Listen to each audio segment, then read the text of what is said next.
Hi, Tim Russell here for Forvia vitamins and ForBONES Xtra D calcium tablets. We'll talk about vitamin D a little today. The question is, does vitamin D reduce the risk of getting cancer? Well, there have been a number of studies on the subject with varying results. In a moment, I'll talk about a large study in Japan that seems to say yes, vitamin D does reduce the risk of getting cancer.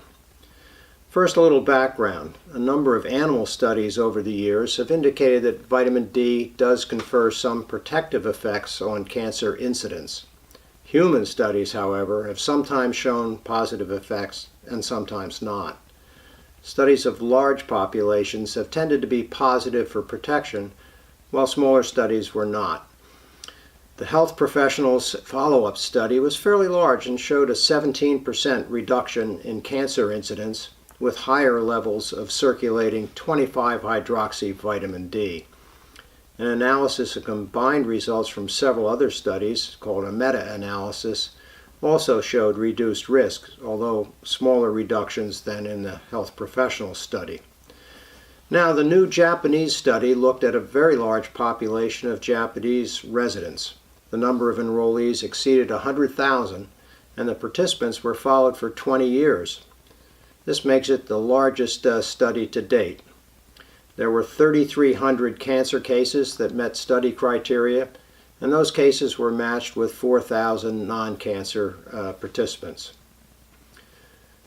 The 25-hydroxy vitamin D levels in blood were measured among all the patients, and the patients were divided into 4 levels called quartiles, from low to high vitamin D levels.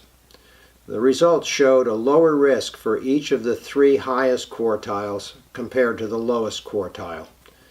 Interestingly, the reduction in risk for the highest level of vitamin D wasn't as great as the reduction for the second highest level. That may mean there's a ceiling effect for protection. The ceiling effect was also suggested in some U.S. studies where smaller effects were seen between high and low groups.